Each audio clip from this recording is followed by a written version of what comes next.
All right, so let me just dive straight into how things went down. I was 10 when my parents split up, and to say I didn't handle it well would be a massive understatement. I mean, what kid is going to take something like that well? But for me, it hit hard, real hard. Looking back, I guess they just fell out of love or whatever. But at the time, all I could see was that the two people I relied on the most suddenly didn't want to be together anymore. I remember being confused and angry all the time, lashing out at both of them. Mostly at my dad, though. I couldn't explain it, but I felt like he was the one responsible for ruining everything. We went through the motions, counseling and all that. But if I'm honest, it was a waste of time. My mom was the only one who seemed like she was really trying to get me or where I was coming from. My dad, on the other hand, had this suck-it-up attitude about everything. He didn't get how much I was hurting, and if I'm being real, I don't think he cared. He was more focused on keeping it all together for himself than thinking about what I was going through. I don't know, maybe that's just how he deals with stuff. We never really connected much after that, and it felt like we were just two strangers living in the same house. I stayed mostly with my mom, which was fine by me, because we were always closer. I only went to my dad's place on weekends or for short breaks. Not gonna lie, I kind of dreaded those weekends. It was awkward, and I didn't feel like I belonged there anymore. But things took a turn when I was about 14. That's when my mom decided to remarry. Now, don't get me wrong. I wanted her to be happy. But her new husband, let's just call him Mike, wasn't exactly thrilled about having me around. I don't know if it was me, or if he just didn't want a kid who wasn't his own in his life. But the vibes were clear. I wasn't welcome. And then, just like that, my mom made a choice. She picked her new life with him over me. I can't even begin to describe how that felt. It was like one moment she was my rock, the only one who understood me, and the next she was pushing me out of her life. She told me it was for the best, and that I should live with my dad. Yeah, right. For her best, maybe. I was crushed. I felt abandoned. Like, how do you go from being the center of someone's world to being shoved aside because their new husband doesn't want to deal with you? It didn't make sense to me then, and honestly, it still doesn't now. So, I packed up and moved in with my dad and his fiancée, Olivia. Now, Olivia was a piece of work. She'd been with my dad for a while at that point, and she had this weird idea that she could just step in and be my mom or something. I wasn't having any of that. I was still reeling from being ditched by my actual mom. And here's this woman trying to act like everything was normal. I shut that down quick. I didn't need or want another mom, especially not one who didn't get me or my situation. My dad, of course, didn't really notice or care about how I was feeling. He was too busy playing happy family with Olivia to realize that I was struggling. To him, it was like I should just get over it, move on, and adjust to the new family dynamic. But how the hell was I supposed to adjust when my life had been turned upside down? Living with him sucked, plain and simple. Every day felt like I was just trying to survive in a place where I didn't belong. Olivia was always hovering, trying to get me to open up to her or do things as a family. I wasn't interested. The more she pushed, the more I pulled back. And my dad? He acted like everything was fine, like me being there was no big deal. Meanwhile, I was grieving the fact that my mom had basically ditched me for a guy who couldn't stand the sight of me. There were times when I thought about running away, just leaving and seeing where I ended up. It was that bad, but I didn't. Instead, I stayed, kept my head down, and counted the days until I could get out for good. I threw myself into school, focused on getting into college, and planned my escape that way. I figured if I could just make it to college, I'd be free. Alright, so I made it through high school without completely losing my mind, but living with Olivia and my dad was rough. Every day was just tension. Like, there was no big blow-up or anything, but it was always there, that feeling that I wasn't wanted. Olivia wasn't mean to me outright, but she had this way of making me feel like I was just in the way. Like everything would have been easier if I wasn't around. She never said it, but I could feel it. And then there was Jess, her daughter. Now Jess wasn't the issue at first. She was all right, We weren't close, but she wasn't a total brat or anything. It was just awkward, 'cause Olivia would constantly go out of her way to make sure Jess was the center of everything. Like Jess got special treatment for everything. Olivia was constantly pulling strings to make her life easier. Sports teams, school plays, whatever Jess wanted, Olivia would make it happen. And Jess? She kind of just went along with it. She wasn't exactly spoiled rotten, but she didn't push back either. She just accepted that her mom was going to smooth everything over for her no matter what. Meanwhile, I was just in the background trying to stay out of the way and not cause any drama. Living with them was like living in someone else's home. My dad had his own life with Olivia, and I was just there. I mean, sure, I had a room, but it never felt like mine. It was more like a guest room where they just let me crash. I tried to keep busy with school and avoided being home as much as possible. I'd hang out at friends' places or stay late at the library, basically doing anything to not deal with being at the house. But then things started to get complicated when Jess started acting weird. It was like overnight she went from just being Olivia's daughter, who I tolerated, to this person who was constantly hovering around whenever I brought someone over, especially when it was Ethan. Yeah, I know I haven't mentioned him yet, but this is where he comes into the picture. So Ethan and I started dating when I was in college. We were both studying at USC, and things were going well between us. He's a good guy, and I really liked him. Naturally, I started bringing him over to my dad's house sometimes, and at first it was fine. But then, out of nowhere, Jess started acting all weird around him. Like, she gets super shy and quiet, which wasn't her usual vibe at all. At first, I didn't think too much of it. I just figured maybe she was having a bad day, or whatever. But it didn't stop. Every time Ethan came over, Jess would be all flustered like a middle schooler with a crush. She'd hang around when we were trying to talk, asking him random questions, and just being there. It started to get really awkward, but I didn't want to make a big deal out of it. I figured it'd blow over eventually, right? Wrong. It only got worse. Jess was straight up obsessed with Ethan. She started making excuses to be in the same room as us, or she'd just randomly show up when we were hanging out. I even caught her staring at him a few times. It was super uncomfortable, and I didn't know how to handle it at first. I mean, what was I supposed to do? Tell my dad that his fiance's daughter had a crush on my boyfriend? That wouldn't end well, and I knew it. So I tried to handle it myself. I pulled Jess aside one day and straight up asked her if she had feelings for Ethan. She looked like she wanted the ground to swallow her up, but she didn't deny it. She didn't even say anything, just kind of nodded and avoided eye contact. I told her that this was really weird and awkward for me, and she needed to back off. I thought that would be enough to put an end to it, but nope. If anything, it got worse. Jess started acting all dramatic after that. Her grades slipped, and she was moping around the house like she was heartbroken. I'd hear her crying in her room at night, and Olivia being Olivia noticed. Of course, she had to get involved. Instead of talking to Jess like a normal parent, Olivia decided that it was somehow my fault that Jess was a mess. She cornered me one day in the kitchen and accused me of flaunting my relationship with Ethan to make Jess feel bad. Like, seriously?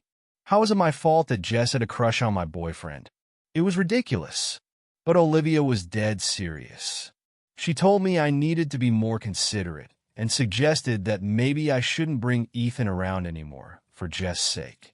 You know, that wasn't happening. I told her flat out that I wasn't going to stop seeing Ethan just because Jess had a thing for him. If anything, Jess needed to learn how to deal with her feelings like an adult, not expect me to bend over backward to make her feel better. Olivia didn't like that answer, and she went straight to my dad about it. Now, my dad's always been the kind of guy who avoids conflict.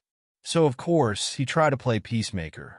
He sat me down one night and gave me this whole speech about how I needed to be more understanding and that maybe I should take a break from seeing Ethan for a while. You know, for the sake of the family. I couldn't believe what I was hearing. My dad was seriously suggesting I break up with my boyfriend just because Jess had a crush on him. I laughed in his face. I didn't mean to, but it was so ridiculous I couldn't help it. I told him there was no way I was ending my relationship just because Olivia and Jess couldn't handle their feelings. That conversation turned into a massive argument. My dad kept going on about how I needed to think of Jess's feelings and how I was making things harder for everyone. I just kept telling him that it wasn't my problem. I wasn't going to change my life to make things easier for them. If Jess couldn't handle seeing Ethan around, that was on her, not me. By the end of it, it was clear that things weren't going to get any better. My dad was siding with Olivia, and I wasn't going to give in to their demands. The tension in the house was unbearable after that. I couldn't even look at Jess without feeling angry, and every time Olivia opened her mouth, it was just to make passive-aggressive comments about how hard things were for Jess. I knew then that I couldn't stay there much longer. This wasn't my home anymore, and honestly, I didn't think it ever really was. My dad had chosen his new life with Olivia and Jess, and I was just an outsider. I needed to get out, and fast. So yeah, that's how things went downhill with Jess, Olivia, and my dad. It was like everything was building up to that moment, and once it hit, there was no going back. I was done. Done with the drama. Done with the feeling of not belonging. It was time to make a move, and I knew I had to do it soon. So, after that whole mess with Jess and Olivia, things at my dad's house just kept getting worse. I was basically living in a pressure cooker, waiting for the next explosion. Every day felt tense and awkward. If I wasn't at school, I tried to be anywhere but home. It was just getting unbearable. But then things hit a new level of crazy, and that's when I realized I had to get out for real. I guess I should have seen it coming, but it still threw me. One night, my dad asked me to sit down and have a family meeting. Now, if you've ever been in a dysfunctional family, you know that those words usually mean bad news. I wasn't looking forward to it, but I figured, fine, let's get this over with. We all sat down in the living room. Me, my dad, Olivia, and Jess. And honestly, from the looks on their faces, I knew this was going to be some sort of intervention. My dad started off with this whole speech about how the tension in the house was affecting everyone, how we all needed to figure out a way to get along better. I didn't say anything, just nodded along, waiting for him to get to the point. Then Olivia jumps in. She starts talking about how Jess has been struggling lately, which I already knew, and that the situation with Ethan wasn't helping. And I'm just sitting there thinking, great, here we go again. But instead of going down the usual path of blaming me, she drops this bomb on me. We think it would be best if you took a break from seeing Ethan for a while. I swear I almost laughed again. Like, seriously? This again? But she wasn't done. Olivia went on to explain that Jess needed time to process her emotions, and that my relationship with Ethan was distracting her from focusing on her own life. She made it sound like I was causing Jess to fail at school or something, which was total BS. At that point, I couldn't hold back. I just said, you can't be serious. You want me to put my life on hold because Jess has a crush on my boyfriend? How is that my problem? Olivia didn't like that at all. She got this tight look on her face, and my dad jumped in to back her up, saying that they weren't asking me to break up with Ethan, just to give things some space. I told them flat out that it wasn't happening. There was no way I was going to stop seeing Ethan just because Jess couldn't handle it. If she had a problem, she needed to deal with it, not make it everyone else's issue. The room went dead silent after that. You could cut the tension with a knife. Jess, who had been staring at the floor the whole time, suddenly looked up at me with tears in her eyes. "I'm sorry," she whispered. "I didn't mean for it to get this bad. I wasn't expecting that. I mean, I knew Jess had a thing for Ethan, but seeing her like that, so genuinely upset, made me pause for a second." But then Olivia jumped back in, twisting the knife by saying, "We just want what's best for everyone, especially for Jess.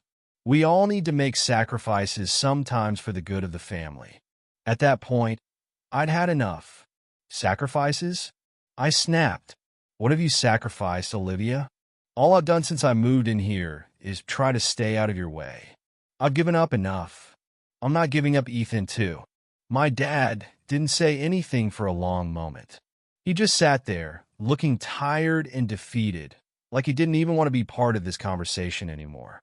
Finally, he sighed and said, "We're just trying to make things work. That's all. We don't want to force you to do anything, but we can't keep living with this tension." I stared at him, wondering how he couldn't see how messed up this whole situation was. I'd always known he wasn't the best at handling emotions, but this was a whole new level of avoidance. Instead of dealing with a real problem, they were all just putting the blame on me. I stood up, and that's when I said it. "I can't do this anymore. I'm done." The words just came out, but as soon as I said them, I knew it was the truth. I couldn't stay there any longer. Living with them wasn't healthy. It was making me angry and resentful, and I deserved better than that. I didn't know where I was going to go or how I was going to make it work, but I couldn't stay there. Olivia looked at my dad like she couldn't believe I'd actually said it. Jess just sat there, her face crumpled in on itself, looking miserable. And my dad? He didn't even try to stop me. He just nodded like he expected it. Then my dad said, "If you don't break up with Ethan, I can't let you live here." "Fine," I said. "I'll be out by the end of the week." And that was that.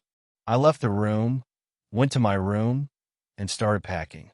I didn't even know where I was going, but I started putting stuff into boxes anyway. Part of me was angry, but another part of me just felt relieved. I didn't have to deal with their crap anymore. I could just walk away and leave it all behind. Over the next couple of days, I packed up everything I owned. I barely spoke to anyone in the house.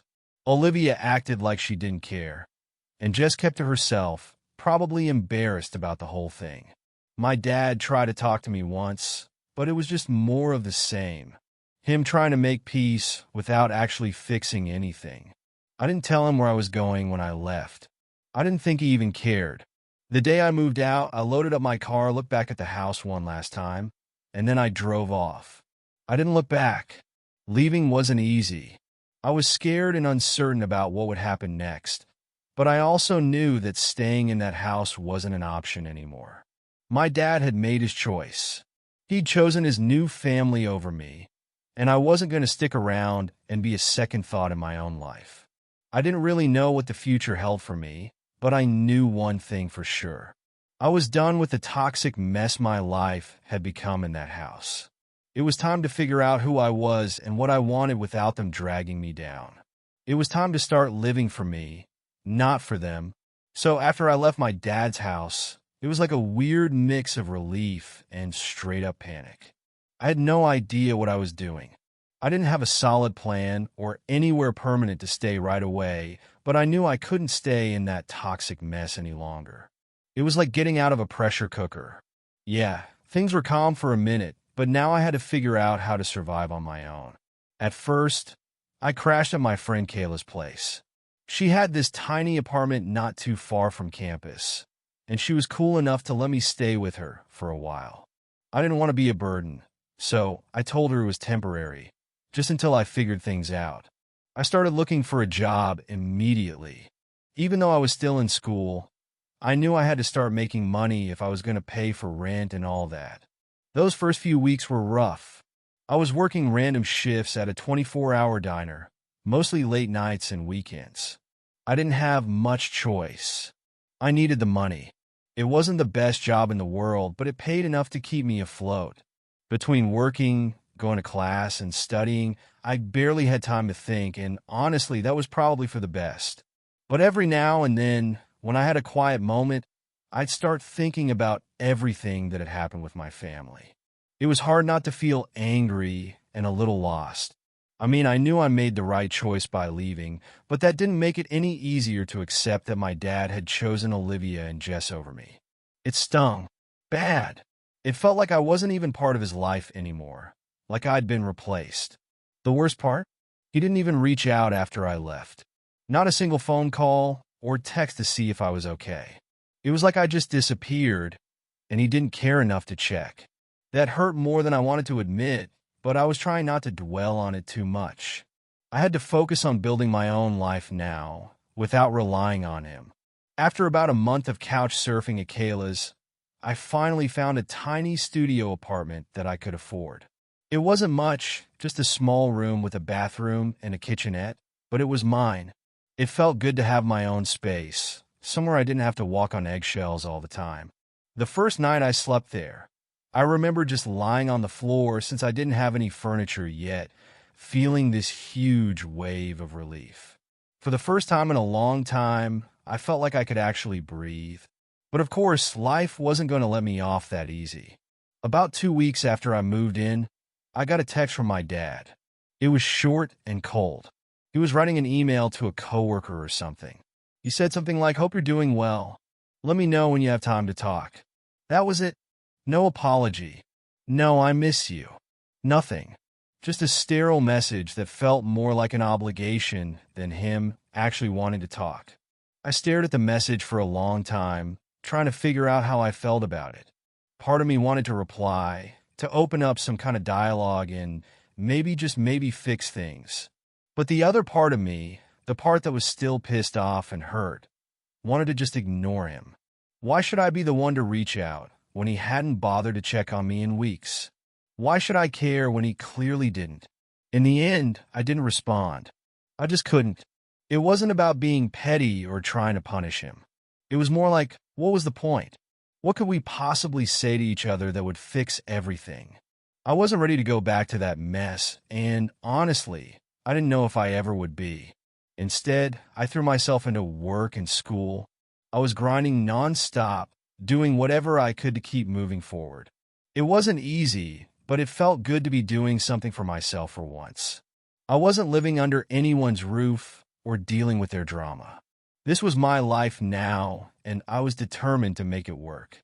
Ethan was a huge support during this time. He never pressured me about the whole family situation, but he was there when I needed someone to vent to or just to hang out and distract me from everything. He'd come over to my new place after his classes, and we'd sit on the floor, still no furniture by the way, and just talk about anything but my family. It was nice to have someone who got me without all the baggage attached. But despite trying to move on, I couldn't shake the feeling that something was missing. No matter how much I tried to ignore it, the whole thing with my dad weighed on me. I hated that I still cared. I hated that part of me wanted him to call or show up at my door, apologizing for everything and asking me to come back. But that wasn't going to happen, and deep down, I knew it. Weeks turned into months, and eventually I got into a routine. The diner job wasn't great, but it paid the bills and I was managing to keep up with school. Kayla and I stayed close, and Ethan was still by my side. I was starting to feel like I had some control over my life again. But every now and then, when I was alone in that quiet apartment, I'd get this nagging feeling in the back of my mind. Like, what if I made a mistake? What if cutting off my dad wasn't the right move? I kept telling myself that I did what I had to do, that I couldn't stay in that toxic environment. And yeah, that was true. But still, it's not easy walking away from your family no matter how bad things get. There's always that little voice in your head wondering if there was another way, if maybe things could have been different. But I pushed those thoughts aside, focusing on the fact that I was finally in control of my own life. I didn't have to answer to anyone but myself, and that was a freedom I hadn't felt in years. And even though it was hard, I knew I'd made the right choice. So that's where I was, living in my tiny apartment, working long shifts and trying to figure out what my next move was. I hadn't heard from my dad or Olivia since that text. And honestly, I was okay with that. I was starting to build something for myself, and that felt pretty damn good. All right, so things got messy after I left. But what really surprised me was how bad it got for them. I didn't expect their lives to fall apart like they did. It's almost like karma was just waiting for the right moment to come down hard on them. A few months after I had fully cut ties with my dad, Olivia, and Jess, I started hearing bits and pieces about what was going on with them. I wasn't trying to keep tabs on them or anything, but mutual friends and old neighbors would drop little tidbits in conversations. And from what I heard, their perfect life was slowly unraveling. It started small, arguments between my dad and Olivia, tensions at home. But eventually things spiraled. Turns out after I left, Jess really went off the rails. She wasn't just sulking over her unrequited crush on Ethan, like she had been before. No, she fully spiraled. She dropped out of college not long after I moved out. At first, it seemed like she was just taking a break. But the truth was, she couldn't handle the pressure. Without Olivia constantly smoothing things over for her, Jess was left to deal with real life, and she couldn't do it. She started hanging out with the wrong crowd, getting into trouble. It got bad enough that Olivia, who once coddled Jess like she was made of glass, couldn't even control her anymore. And that's when things at home went from tense to chaotic. Olivia was freaking out because her perfect little girl was slipping through her fingers, and my dad, he was caught in the middle, trying to keep the peace like he always did. But this time, it wasn't working. I heard that Jess ended up getting arrested. Twice. The first time was for shoplifting, and Olivia managed to get her out of it, pulling some strings with one of her lawyer friends. But the second time, it was worse. Apparently, Jess had been caught with some drugs at a party, and there was no quick fix for that. She was facing real charges, and Olivia couldn't just throw money at the problem to make it go away. From what I was told, this was the final straw for my dad. He had already been on edge dealing with Olivia's control issues and Jess's breakdown. But now, with legal problems and their reputations on the line, he snapped. They were constantly fighting. I mean, screaming matches, doors slamming. The works. And the thing is, Olivia had no one to blame but herself. She created this mess. But instead of admitting that, she tried to pin it on my dad, saying he wasn't supportive enough or that he wasn't leading the family. Classic deflection. Then there was the financial disaster.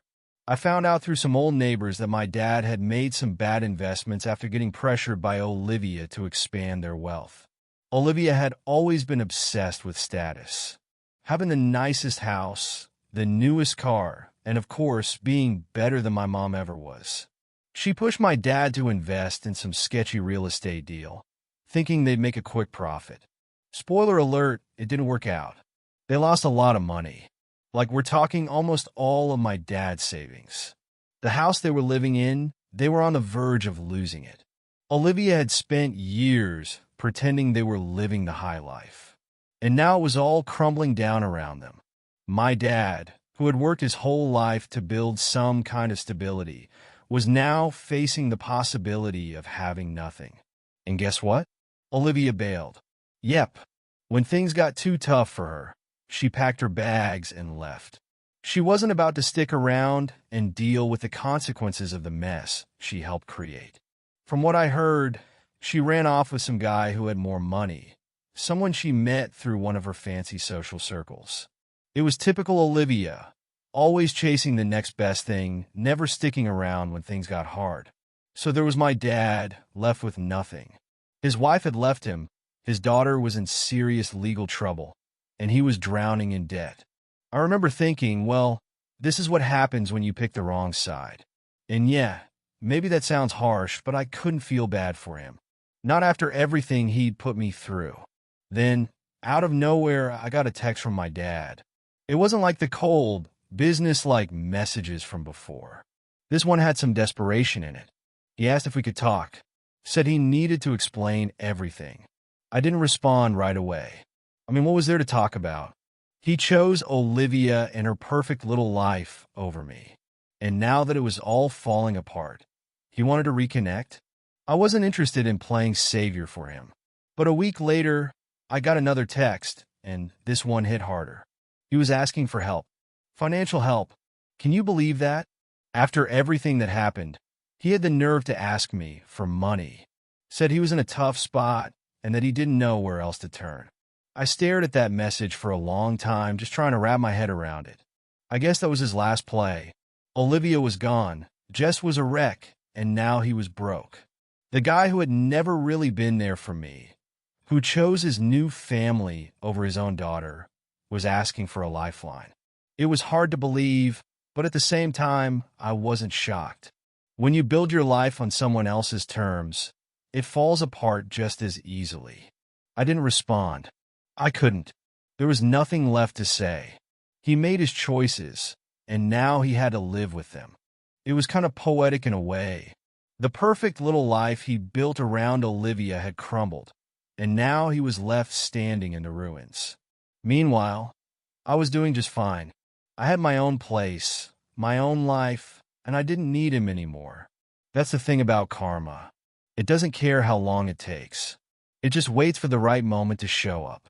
And when it does, it doesn't hold back.